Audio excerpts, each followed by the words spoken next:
یہ میرے بچپن کی بات ہے۔ ہم لوگ دیہاتی علاقے سے تعلق رکھتے ہیں۔ ہزاروں سال سے کھیتی باڑی، دوستیاں، دشمنیاں اور لڑائی جھگڑے ہمارا کام تھا۔ میرے والد اس خاندان کے پہلے فرد تھے جس نے کاروبار شروع کیا۔ یہ مختلف کاروبار کرتے ہوئے آخر میں بیوپار میں ٹھہر گئے۔ پنجاب اور سندھ کے دیہاتی علاقوں میں اجناس کی منڈیاں ہیں۔ ان منڈیوں کو بیوپاری کنٹرول کرتے ہیں۔ یہ اجناس کے ریٹس بھی طے کرتے ہیں۔ اجناس کو روک یا کھول کر ان کی قلت اور فراوانی بھی کرتے ہیں، اور اگلے سال کون سی جنس کی کیا مارکیٹ ویلیو ہوگی یہ فیصلے بھی کرتے ہیں۔ میرے والد منڈی کے درمیان میں کام کرتے تھے، لیکن پھر کسی وجہ سے انہیں یہ دکان چھوڑنا پڑ گئی۔ ان کے پاس اب دو آپشن تھے، یہ کسی دوسری دکان کا بندوبست کرتے یا پھر یہ کام چھوڑ کر گاؤں واپس چلے جاتے۔ یہ دونوں کام اس وقت مشکل تھے، چنانچہ میرے والد نے تیسرا راستہ تلاش کیا۔ ہمارے شہر میں دو منڈیاں تھیں، پرانی منڈی اور نئی منڈی۔ ہمارا گھر ان دونوں منڈیوں کے درمیان تھا۔ ہم ایک ایسے محلے میں رہتے تھے جو دونوں منڈیوں کو آپس میں ملاتا تھا۔ میرے والد نے گھر کی بیٹھک کو دکان بنا لیا۔ یہ اس محلے کی پہلی دکان تھی۔ لوگ مکانوں اور گھروں کے درمیان دکان دے کر حیران ہوتے تھے، لیکن میرے والد ڈٹے رہے۔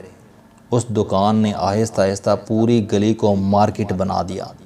میں پچھلے مہینے 10 سال بعد اس گلی میں گیا تو یہ دیکھ کر حیران رہ گیا کہ ہماری پوری گلی مارکیٹ بن چکی تھی۔ اس گلی کو مارکیٹ بنانے کا کارنامہ بہرحال میرے والد ہی نے سر انجام دیا تھا، لیکن یہ میرا موضوع نہیں۔ میرا موضوع اس دکان کا حقہ ہے۔ یہ دکان محض دکان نہیں تھی، یہ محلے کی بیٹھک بھی تھی، یہ پنچایت بھی تھی، اور یہ محلے کا چائے خانہ بھی تھی۔ میرے والد فجر کے وقت دکان کھول دیتے تھے، حقہ تازہ کر کے دکان میں رکھ دیا جاتا تھا۔ حقہ پنجاب کا سب سے بڑا سماجی رابطہ ہے۔ آپ اگر حقے کے مالک ہیں، آپ اگر دن میں 3 بار یہ حقہ تازہ کر سکتے ہیں تو آپ جان لیں آپ کا ڈیرا آباد رہے گا۔ میرے والد کا حقہ تازہ ہوتا رہتا تھا۔ غریب اور امیر اس حقے کے لیے سب برابر تھے۔ یہ حقہ بہت بڑی ایکٹیویٹی تھا۔ میرے والد اس حقے کا بہت خیال رکھتے تھے۔ اس کا پیندہ پیتل کا تھا۔ اس پیتل پر چمڑا چڑھا ہوا تھا۔ چمڑے کو ہر 2-3 گھنٹے بعد گیلا کر دیا جاتا تھا، جو حقے کے پانی کو ٹھنڈا رکھتا تھا۔ حقے کی نلیاں اسپیشل بانس کی بنی ہوئی تھیں۔ اس بانس پر پیتل کے چمکدار چھلے چڑھے ہوئے تھے۔ نلی کے سرے پر تمباکو کی تہ جم جاتی تھی۔ میرے والد 4-5 دن بعد باریک چاقو سے یہ تہ صاف کرتے تھے۔ نلیوں میں لوہے کی تار گھسا کر نلیوں بھی صاف کی جاتی تھیں۔ تمباکو کو مردان سے خصوصی طور پر منگوایا جاتا تھا۔ تمباکو کے اوپر گڑ رکھا جاتا تھا، یہ بھی خصوصی ہوتا ہے۔ حقے کی چلم، ہمارے علاقے میں اسے ٹوپی کہا جاتا ہے، گجرات کی خصوصی مٹی سے بنائی جاتی تھی۔ کیکر کی چھال جلا کر چلم کی آگ بنائی جاتی تھی، اور اس آگ کو چلم میں بھرنے کے لیے خصوصی چمٹا ہوتا تھا۔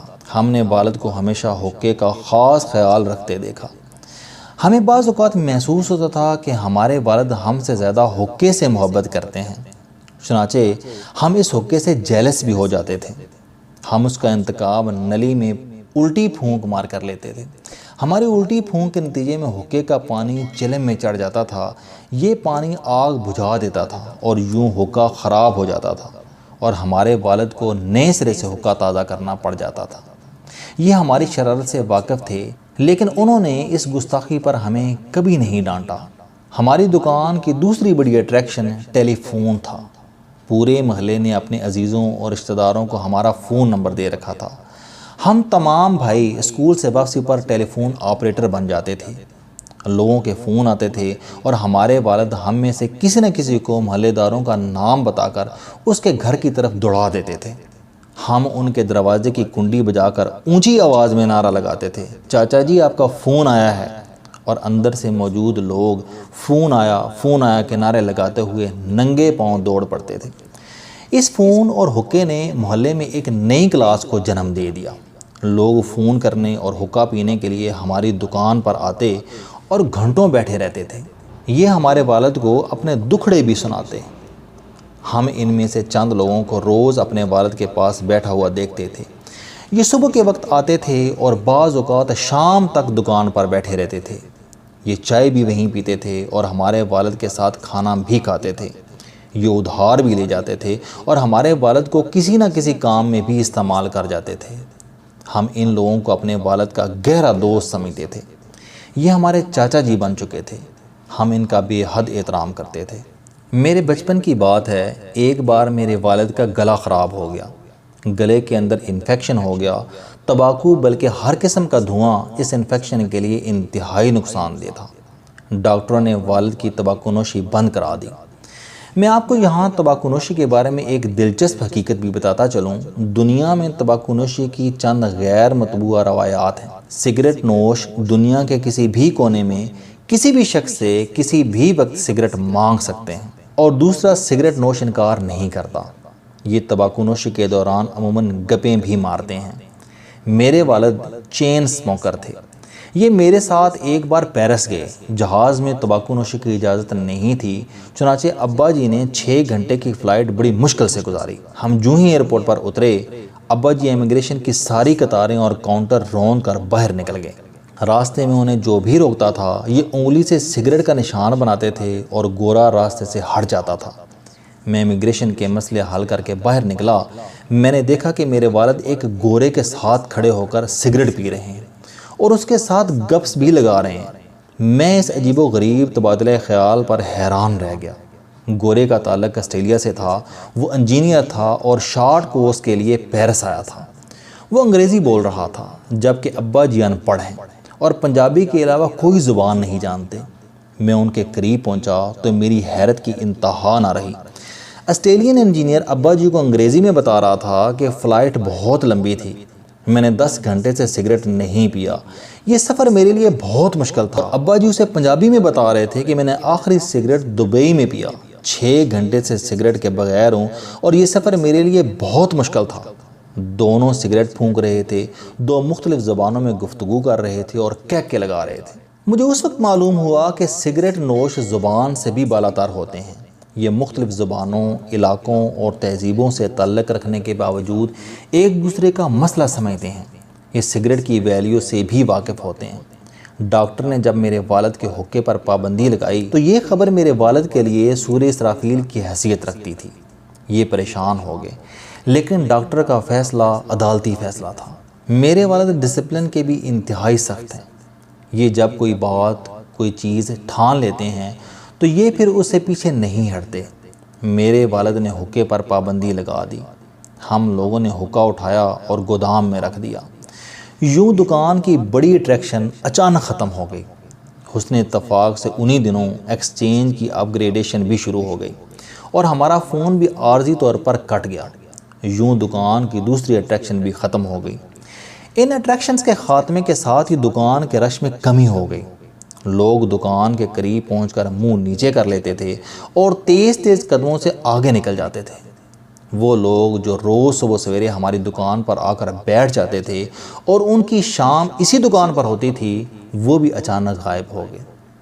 ہم جن کو والد کا انتہائی قریبی دوست سمجھتے تھے، جو لوگ ہمارے چاچا جی ہوتے تھے، جو گلی میں داخل ہو کر اونچی آواز میں چودھری صاحب کا نعرہ لگاتے تھے اور جو گھنٹوں ہمارے والد کی تعریفیں کرتے تھے، وہ سب بھی غائب ہو گئے۔ ہم ان کی شکلیں تک بھول گئے۔ میرے والد سارا دن دکان پر اکیلے بیٹھے رہتے تھے۔ گاہک آتے تھے، منشی اور دکان کے کارندے گاہکوں کو ڈیل کرتے تھے، لیکن وہ لوگ بھی میرے والد کے قریب نہیں جاتے تھے۔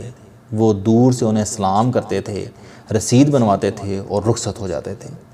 میں اس وقت پرائمری اسکول میں پڑھتا تھا۔ میرے کچے ذہن کے لیے یہ صورتحال ہضم کرنا مشکل تھی۔ میں ایک دن والد کے پاس بیٹھا اور میں نے ان سے پوچھا، ابا جی آپ کے سارے دوست کہاں چلے گئے؟ میرے والد نے غور سے میری طرف دیکھا۔ میری آنکھوں میں اس وقت آنسو تھے۔ میرے والد نے رومال سے میری آنکھیں صاف کیں، سر پر ہاتھ پھیرا اور بڑے پیار سے کہا، بیٹا یہ لوگ میرے دوست نہیں تھے، یہ حقے اور ٹیلی فون کے دوست تھے۔ حقہ بند ہو گیا، ٹیلی فون کٹ گیا، یہ لوگ بھی کٹ گئے، یہ بھی بند ہو گئے۔ جس دن ٹیلی فون اور حقہ واپس آ جائے گا، یہ لوگ بھی اس دن واپس آ جائیں گے۔ میرے کچے ذہن نے یہ فلسفہ سمجھنے سے انکار کر دیا۔ میرے والد نے میرے چہرے کی گمک گم پڑھ لی۔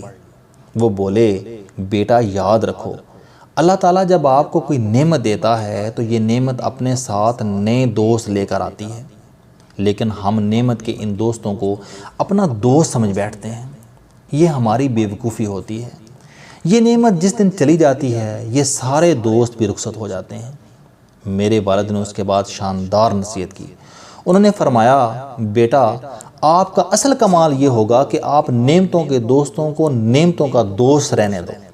آپ ان لوگوں کو کبھی اپنا دوست نہ بننے دو، تم زندگی میں کبھی مایوس نہیں ہوگے۔ میرے والد نے فرمایا، بیٹا آپ کار کے دوستوں کو کار کا دوست سمجھو، کاروبار کے دوستوں کو کاروبار کا دوست سمجھو، اور اپنے عہدے کے دوستوں کو عہدے کا دوست سمجھو۔ ان لوگوں کو کبھی اپنے دل تک نہ پہنچنے دو۔ تمہارا دل کبھی زخمی نہیں ہوگا، تم کبھی خون کے آنسو نہیں رو گے۔ السلام علیکم دوستو، علم دوستی چینل بنانے کا مقصد موٹیویشنل اور زندگی بدل دینے والی کہانیاں آپ تک پہنچانا ہے۔ مجھے خوشی ہے کہ آپ کو یہ ویڈیوز بہت پسند آ رہی ہیں۔ کوئی بھی شخص جو مایوسیوں میں گھرا ہو، یا کوئی بھی طالب علم جو اپنی زندگی مثبت انداز سے گزارنا چاہتا ہے، اس کے لیے یہ چینل علم دوستی لائف چینجنگ ثابت ہوگا۔ میرا دعویٰ ہے کہ کوئی بھی شخص اگر اس چینل کی ویڈیوز دیکھ اور سن لے گا تو اس کی زندگی بدل جائے گی۔ اگر آپ کو یہ چینل پسند آئے تو اسے سبسکرائب کرنا نہ بھولیں تاکہ ہر نئی آنے والی ویڈیو آپ تک پہنچ سکے۔ اس ویڈیو کو دوسروں تک ضرور پہنچائیں کیونکہ یہ صدقہ جاریہ ہے۔ آپ کا بہت شکریہ۔